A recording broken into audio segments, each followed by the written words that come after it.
এখন শুরু করা যাক। প্রথমেই আমরা মুগ ডাল নেব, মুগ ডাল ভেজে নেব। তো এক পার মতো আমি মুগ ডাল নিয়েছি।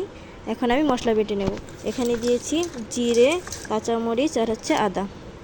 আমি ভালোভাবে বেটে নেব। তো বেটে নেওয়া হয়ে গেছে। এখন নিয়েছি চিনি গুঁড়া চাল 1 পা আর ডাল 1 পা, ওই ভাজা ডাল।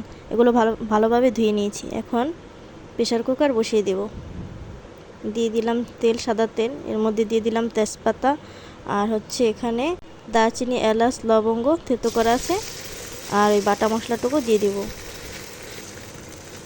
দারচিনি, এলাচ দিয়ে দিলাম, লবঙ্গ দিয়ে দিলাম, কাঁচা লঙ্কা দিয়ে দিব 3-4টে। আর এখন দিয়ে দেব চাল ধুয়ে নিয়েছি, ঝরা দিয়েছি, সেগুলো এখন দিয়ে দেব।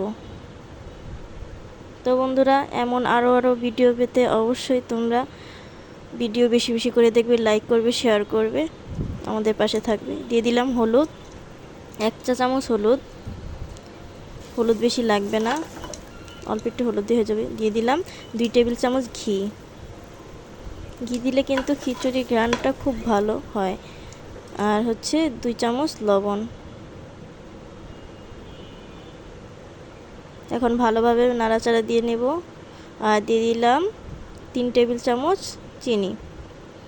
তো এখন নাড়াচাড়া দিয়ে জল দিয়ে দিব। জলের পরিমাণটা আমি বলে দিচ্ছি। যতটুকু চাল ডাল নেবে তার ডাবল জল দেবে। তারপর প্রেসার কুকারটা আমি আটকিয়ে দিলাম।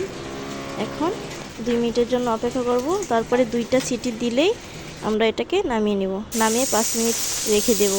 তারপর এটাকে উঠাবো। তো বন্ধুরা, দেখতে থাকো। দেখো কি সুন্দর খিচুড়ি হয়েছে, ভুনা খিচুড়ি, একবারে ঝরঝরা, পারফেক্ট। খেতে কিন্তু সুস্বাদু, দারুণ লাগে অনেক।